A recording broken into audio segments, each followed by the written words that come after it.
All right. Hi, guys. Today I'm sitting down with Ivar the Micro, and just don't mind the little screen and stuff. Don't mind. I'm actually mini today. Bro, I'm mini today. You're the big dog right now. Thank you. It's Yeah. not often I'm towering over anybody. Yeah. Well, I'm still Mhm. up top, bro. You said I'm still up top. Well, over Oh here, yeah, yeah. I don't know about Oh, I you. got my camera up top. Mine's showing me at the top right. Okay. So you're on top, bro, then. We're both on top, okay? How about that? That's right. Mhm. So how's the retired life treating you? Everything's been great. Being able to rest my body and do normal things as far as seeing my family, having the opportunity to not miss any birthdays or funerals or anything.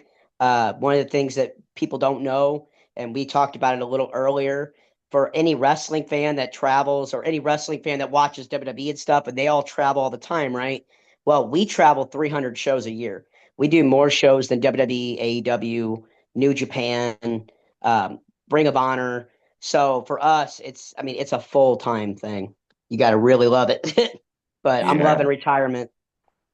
Yeah, that sounds good. So, explain to me a little bit and to the people about the condition and like a little bit, like the early stages of that, like your early life about your condition, and because that's a big part of your journey.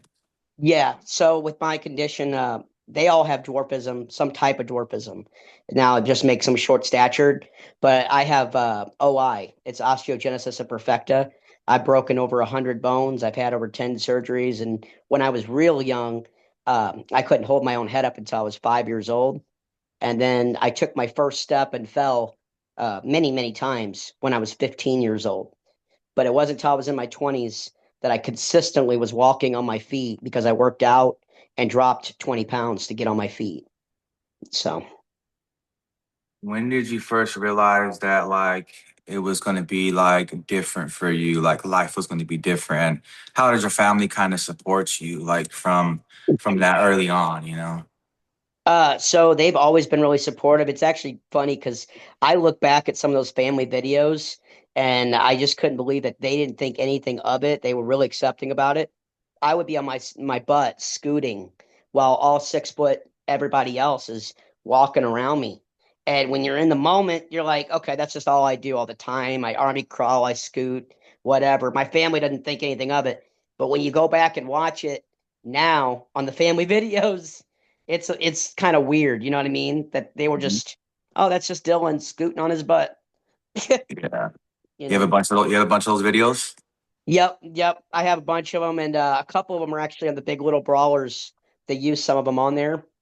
My grandma used to have a tripod in the living room 24 hours a day, and three-fourths of the videos she has are of me, which made my cousins upset. But it's because they thought I was going to die at the age of 5. So she filmed everything, you know?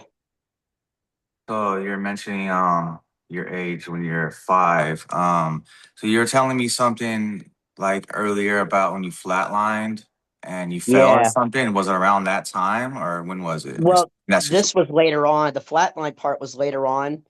They told my mom that they couldn't diagnose my disease, first of all. And when they pulled on my legs to pull me out of my mom's stomach and everything, they pulled my legs and broke 30 bones in my legs. And then fast forward later on, the next incident that I told you about was when I was 4. I got pulled off the counter.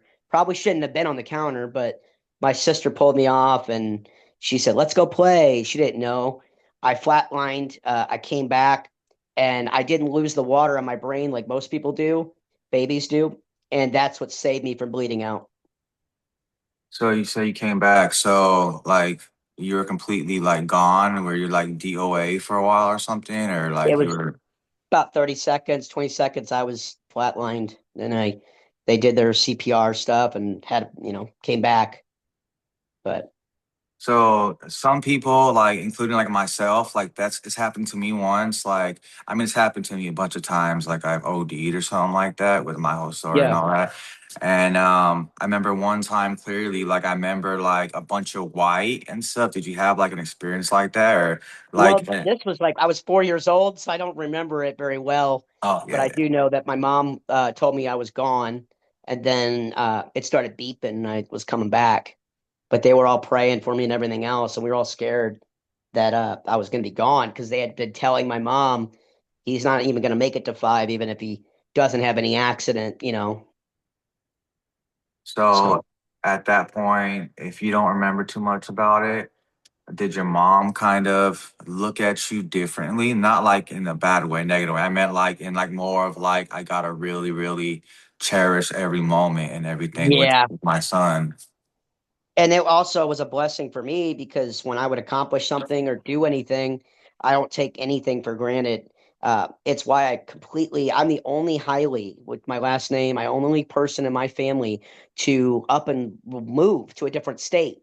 I'm the only one to pursue college that's more than hours away from my house, and I'm the only one in my family with brittle bone disease. So the chance and the risk to just uproot and leave. But that's because I was given a disease where you have a timetable. And if you don't accomplish that in your timetable of your mind, you're done. That's how I think. Like I got 30 years to boom, boom, boom, boom, boom, get on TV, do this, do that, become a sports announcer. And I did all of that because it was in a timetable in my head.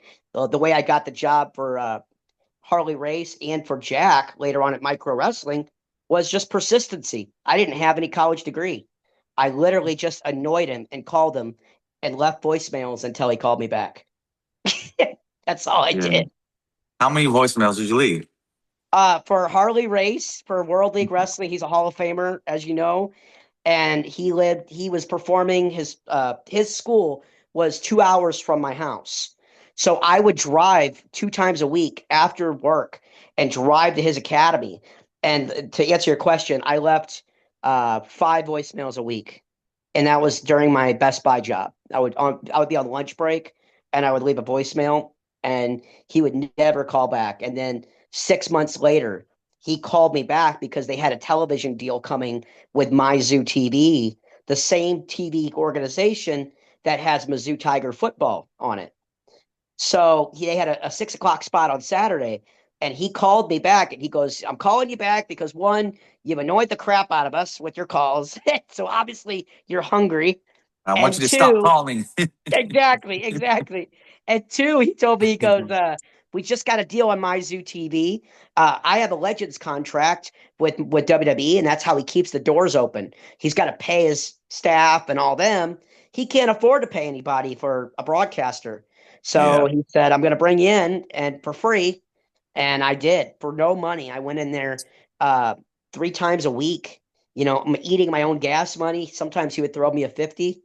Uh, and that was it. A hot dog and a handshake, as they say in wrestling, you That's the know? typical wrestler life. A lot of people say that's how it is, and you get into Yep. all that. You So go in the back, you go in the back of the locker room and the camaraderie with the boys. Everybody's a brother.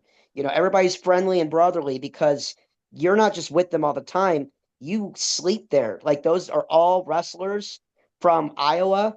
So they come in, they work there 5 days a week, and they come in on Saturday night and they sleep in the back. And they have like cots and everything laid out. You know, everybody's brothers, you know. yeah, so you're talking about a lot of strong mental skills that you had and stuff. Let's talk about a little bit the opposite end of that, the darker side of that, because you haven't always been this positive Yeah. dude. Like let's talk about that a little bit. Like explain a little bit like your mental struggles like throughout your life. So, obviously, with having I can't do everything that everybody else does. You know, so I got big into video games and stuff, and I was really just kind of a lazy bone guy when I was young. And fast forward later on with the bullying and stuff and things like that, and I turned to alcohol when I was in Carbondale. I went to Southern Illinois University, so that was a party school, you know.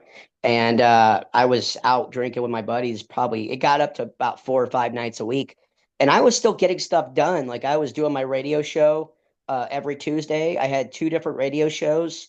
Um, I I found out I could sing in that drunken buffoon time. I got really drunk one night at a Hangar 9 karaoke bar in Southern Illinois, and my buddy said, you know, now that your nerves are not shot and you're, a little tipsy, I put a song in for you. I'm gonna get your wheelchair up there and you're gonna sing. I go, what do you mean? And he knew I could sing, but they didn't do it in front of everybody. And then I got up there and did Hemorrhage in My Hands by Fuel.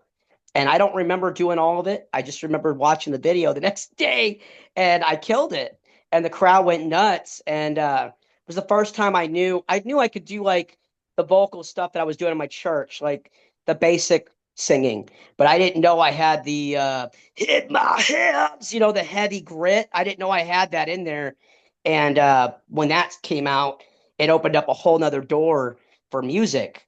And becoming a lead singer of a band 5 years later is what turned the alcohol off. I found my passion, which was singing. And I have the crowd in my hands the whole time, and that's addicting.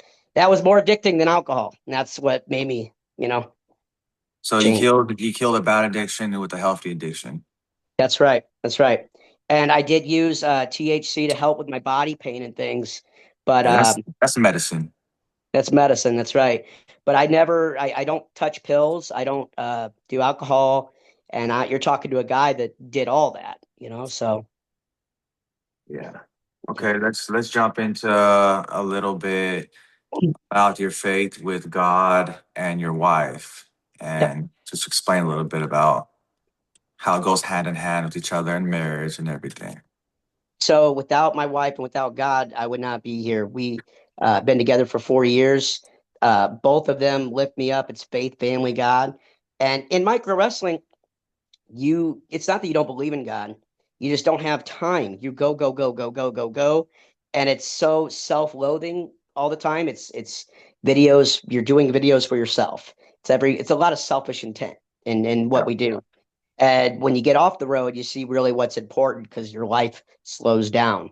And I don't regret any of my time in micro, but I do kind of regret not spending more time with some of my family and things.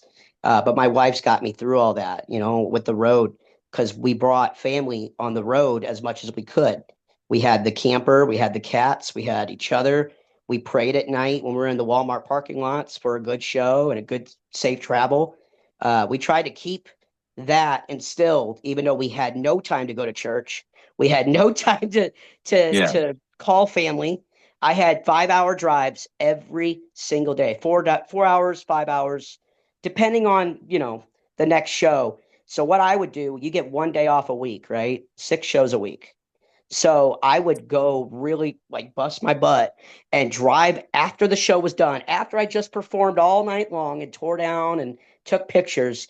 I drive 3 hours, get there at 1 o'clock in the morning, so I have a whole day off.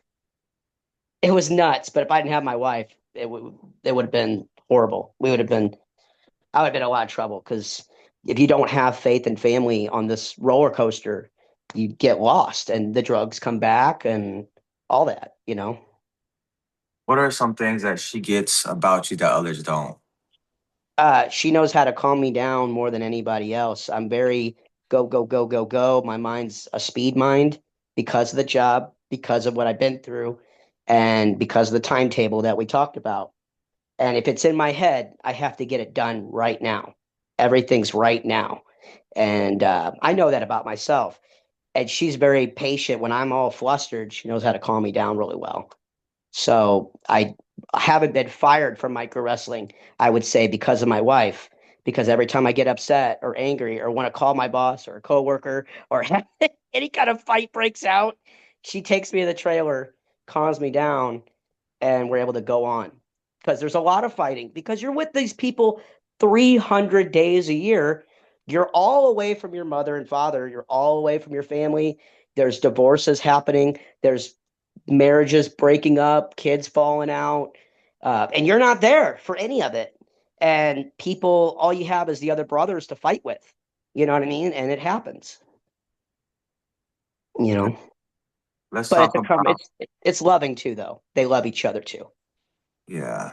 Let's talk about a little bit about your music and stuff like that. Are you currently Heck yeah. working on your music right now? And do you have any plans to go on tour soon or anything like that? And what are some of your favorite bands as well? So right now, I have a plan to meet up with my buddy Josh Pino in springtime, and we want to. He has the same disease as I have. Oh, He wow. lives in Boston. He found me on TikTok, and he's been reaching out to me for 2 years now. He's an amazing guitar player, and he has the exact same brittle bone disease as me. He's in an electric wheelchair, and he's a killer guitar player. And he wants to call the band like Compound Fracture or maybe like Cripple Fight or something like that. And both of us having OI, the symbol for OI is a wishbone. And I'd like before every concert, I wanted to snap a wishbone with him. Like both of us grab the piece and break it before we start. But I'm trying to do a cover band is what I'm trying to do because I just miss performing. So like a cover band, like covering a bunch of different songs, or just one group, like in particular. Alternative rock songs, except I also want to sprinkle in a couple originals. Me and him are trying to write originals now. So if we get those in, get like five originals and 20 covers, I would like to go to his house and just film us doing a couple of these songs so we have something tangible to show people. So if you were said to someone told you to go and perform five cover songs, like right now, what songs would you pick? Uh, I like Disturbed a lot. That's my go-to. Disturbed is heavy go-to for me. Shine Down is a good one for me. Um, I used to do a lot of Godsmack and a lot of Slipknot, like that Bury all your secrets in my skin. That one, the snuff song. I used to do Breaking Ben a lot. Breaking Ben was a good go-to. Okay, Stuff like that, where I could show both ranges, heavy and vocal. okay. Now we're talking about a little bit of your passions. Let's talk about wrestling now. Something that we Yeah, both are passionate about, you know. that's right. When did wrestling first enter your life? Like, and when did you become a fan of wrestling? Uh, I was about 4.5, 5 years old. I only watched it. I was only able to watch it because we didn't have cable, and I was only able to watch it because my grandfather knew I was developing an interest in wrestling because I had seen like magazines and stuff and friends talk about it. And his son, my uncle Adam, had a bunch of wrestling tapes. Sting was like the main one he had. Sting and Bret Hart, and he gave me all of them, like five or six of them, and it was a stack of them. And then I'd watch those tapes and put it on mute, and I knew I couldn't wrestle, so I would call the match exactly like Tony Schiavone. And sometimes I would mimic him verbatim. Sometimes I would go off and do my own thing. And then Sting was my guy, though. I watched those VHS tapes until they broke, and the Four Corners match with him and Vader, and NWA, the Great American Bash with him and Ric Flair. I watched every Sting Flair match there was, and Sting and Mick Foley and all that. But that's what started it as far as me calling matches because I was calling matches or trying to when I was 5 years old, not able to hold my head up. I'd be on a pallet like this and watching the show and mute the sound and call it just like them. And I tell my mom I'm going to do that one day, you It's know. fun. It's funny you mentioned Ric Flair and Sting. I was able to go to both of their retirement matches because Oh, and it's a big difference from Ric Flair's. I don't know. Did you see both? yes, I did. I did. Sting killed it. Flair needed some water. Hey, they said at a point that he like passed out or something, bro. And Yeah, he like, did. and the like on TV, it looks way more better. Like they can do a lot of Yeah. production things and stuff. And like people were like scared, dude, like legit scared. Like we thought like something bad happened, and Yep. they said later on or something that he did pass out or something like that or something Yeah. happened. And I Andrade think he went to go did. check on him, and yeah. And then seeing Sting like live with Darby Allin and like seeing that Oh glass yeah. spot, you know what I'm talking about? With Darby Yes. glass. That was awesome. And like that's And he's Sting, like and Sting leading up to that match, Sting had jumped off a ladder, right? A 30-foot ladder. he was doing a bunch of stuff like that. Like off the rails and stuff. And I He's remember crazy. when he first appeared in AEW, they had a little cinematic match, you know what I'm talking about? It was like Yep. Brian Cage and that was pretty cool too. I think his whole AEW run was amazing. His whole entire run was amazing, but It was. the AEW run Actually, was good too. that you brought that up with Sting. Not only him being my favorite, this is like you said, right place, right time. So 20 years later, I get a part-time job at Enterprise Center where the St. Louis Blues play hockey at. So I work all the concerts, all the wrestling events, all I'm like, I get paid to watch wrestling. Heck yeah, Yeah. you know? So I would work my Best Buy job of the day. I'd get on a Metrolink, go to St. Louis in a wheelchair, right? And work this job all night. And one night I was working Survivor Series and I was facing the crowd, my section this way, and I heard, oh, oh, that crow. I turned around and Triple H was in the ring. It was Survivor Series when Sting made his WWE debut. I was there for that. 2015 or something like that, correct? Around there. Yes. And Yeah. it's like, yeah. To That's say I wasn't working was an understatement. I stopped working. I was like, I'm watching this. like I quit. I'm gone. I'm gonna I watch the rest of quit. the show. Yeah. Yeah. All right, let's talk about Harley Race. What is something that he gave you that you remember to this day? It could be any kind of advice or anything like that that has stuck with you. I'm pretty sure he's gave you a lot of different things Yeah, you we take to this we day. talked a lot actually, but he would talk mostly to me because as talky as I am all the time and the gift of gab, I was silent with him because I was scared of him. He was intimidating, and I didn't want to mess up. But I'll never forget we twice. I got two stories about him. So we went to commercial break, and you get good really fast when the boss and the owner of the company and the world Hall of Famer is sitting right behind you. So I get done the first one. I was on a roll. I was killing it. And then I threw a joke in there, right? And it was cheesy. It was not good. And right before commercial break, and I got done with the joke, and I'm feeling like I'm on top of the world, right? I look back. He goes, what the hell was that? Don't ever do that again. And we never did it again. And that was it. And ever since then, I was on a serious, I was calling the match, no jokes, no, none of that, And because that's what he wanted. The other story I have is I got done with the Night of Champions, his biggest pay per view of the year. And I got to call Nick Aldis versus Leland Race, his son, for the NWA world title with Harley at ringside in his electric wheelchair. There wasn't an empty tear in the whole building. He died a week later after Oh that. man. So like there wasn't an empty tear, man. He wasn't supposed to be there. He had the flu and everything. And I got done calling the match right after, and this is right before he died. And I seen him at the last show at Harley Race Wrestling Arena, and he pulled me aside and he goes, "Son, I just wanted to say," and I was freaking out. He goes, "I just listened to your last calling of that match, Atlantic Night of Champions. Good job." And then he said, "Good job," and shook my hand. And I was like, I was tearing up, dude. That was it for me. So we're talking about a little bit of showbiz. Let's talk about the life you experienced in showbiz a little bit. How did the show Micro Little Brawlers affect your personal life with all those cameras being on you all the time and everything? I loved it because I mean, nobody will admit this in the wrestling business or in the micro business and stuff.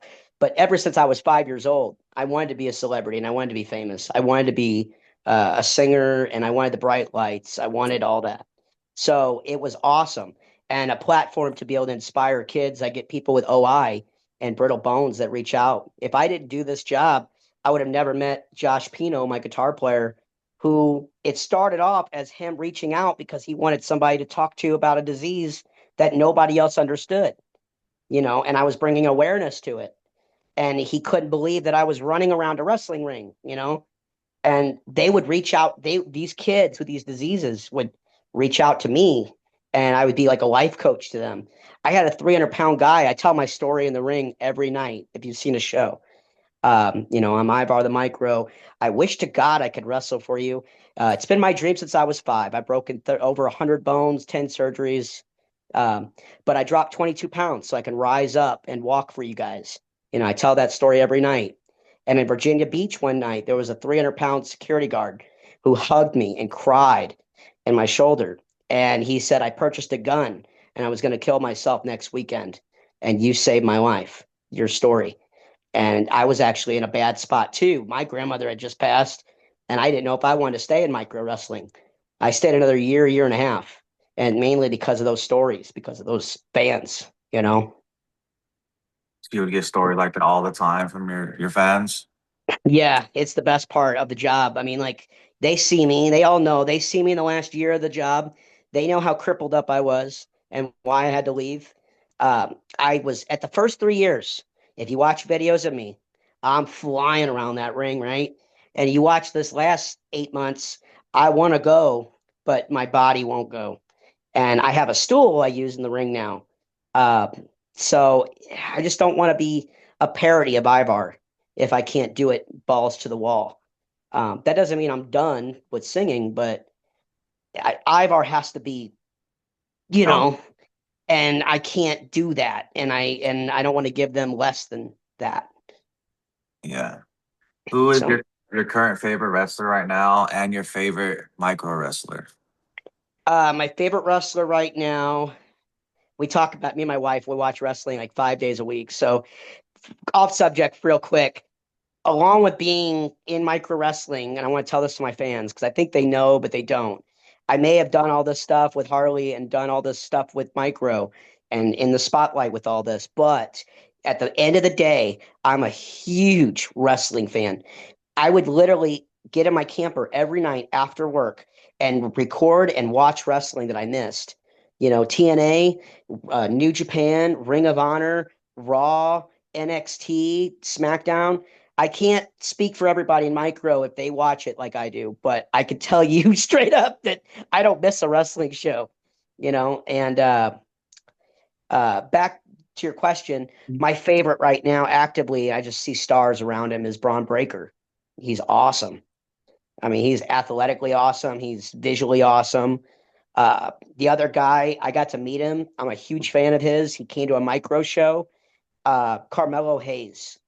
He's a great wrestler, great performer, speaker, everything. Psychology is getting better. And then I like the heels. So I like Gunther a lot. Oh, My he's wife hates him. amazing, bro. My He, wife hates him. I love him. what about AEW? What about I AEW? watch AEW, but man, it's hard. It's hard to watch it right now, man.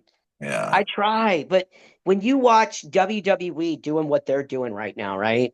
And it's just storylines are so good and you're so amped and excited.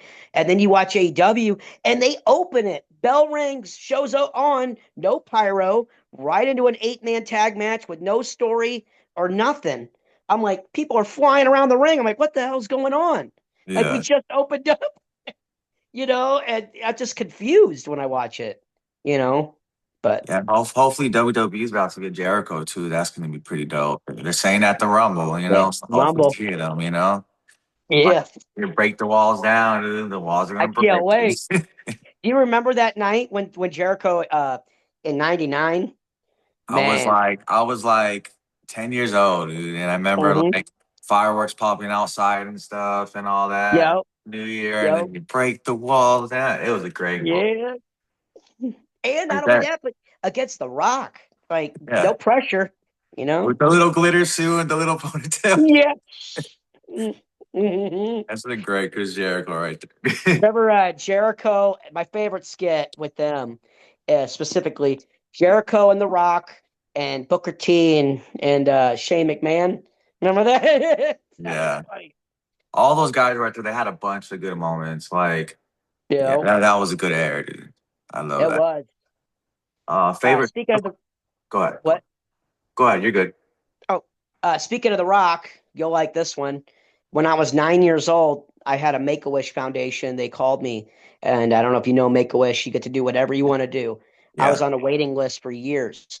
I wanted to meet Sting for my Make a Wish, but Sting was not. WCW had closed their doors in 2001, so he wasn't with TNA. It would have been going to his house or meeting with him, a handshake, and that's it.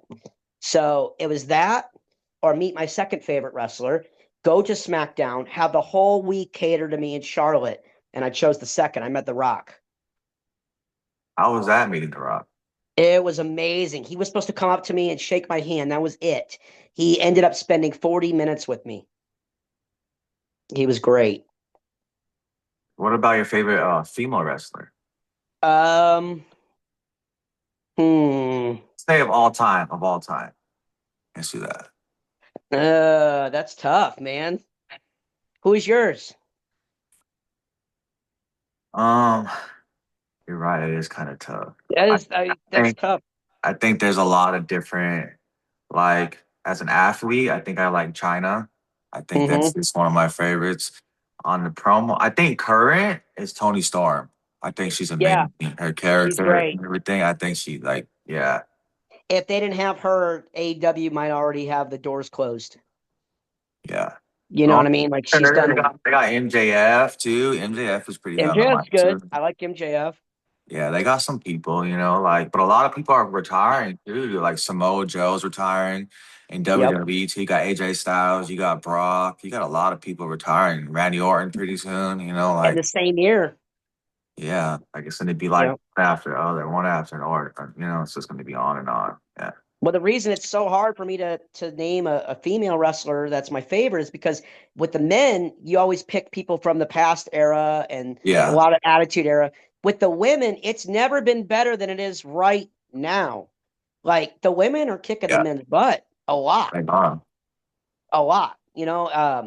The current women regime in WWE is why WWE's beating AEW so bad, I think, in the ratings. I look at Asuka's incredible, Rhea's Yeah, she's incredible, great. Yeah. and Rhea Ripley gets a bigger pop than a lot of the guys do. Oh, yeah. Her entrance is dope too. Like with the Yeah. girl and the little stomp and all that. Yeah. She's amazing, bro. Uh, Just remember the question you asked. I forgot to answer it. Favorite in-ring wrestler in micro wrestling oh yeah. uh, is probably Hot Rod. I mean, or Little Show. They're really, really talented in the ring. My favorite, we talk about like just overall, if we talk about in ring in one side and like Mike and character in the other, Psycho would probably be Mike and character and digital media. Obviously he's carrying it. And you just got a big moment too recently. You came out with Yeah. John Did you Cena see and all that? that. Little Cena. Yeah. Dude, okay, so funny story on that. I cried, dude. I bawled. Like all the micros probably bawled. But I had, a hiatus after my retirement, so I didn't see these guys for a long time. Well, I made a point to make a pit stop an hour and a half away to go to Pigeon Forge to pop in to the microtorium like 5 weeks ago, and I hugged Psycho. And I went to the microtorium just to tell Psycho, holy crap, what a moment. And I'm so proud, dude. And he was just, we were both crying because you work your butt off for that. And to be a little person and being in Raw, we're just throwaway dummies to WWE. That's how midgets have always been in wrestling, except in micro wrestling. We've changed the game. But when he was out there, he was taken for real. He got to talk. You know what I mean? It was great. Yeah, it was a great moment. Well, there's one. Hornswoggle is the only one though. There's only one. Yeah. But like he was more Very like, gimmicky. Like, yeah, it wasn't yeah, taken clown. seriously. Yeah. Yeah. Like I liked Hornswoggle because he opened doors that little people never had. But at the Yeah. same time, the people we have in micro wrestling, the reason we're number one midget wrestling company in the world is the talent. We have better wrestlers. Some of these wrestlers are better than the guys on TV. Hot Rod and Little Show could have a match with the guys on TV, and it would be a killer match. And not a funny match, a killer match, you Yeah. know? So All it's right. crazy. We're going to end it at this. How do you want the world to remember Ivar? That's a good question. Awesome question. I want them to remember me as a man that just tried to do the best he could as far as not making any mistakes, trying to be a role model, inspiration, a guy that believes in God, that loves his wife, that just wants the best for his family. And the sky's the limit. I want to inspire everybody else around me that's needing that, letting them know nothing's impossible. Like I've always told them my whole life. I went from wheeling my wheelchair at Target, standing on my chair, punching my numbers at self checkout 4 years ago, to travel in the United States, being on Discovery Channel, and buying my house outright. So nothing's impossible. Made it at that. Thank you. Thank you, sir.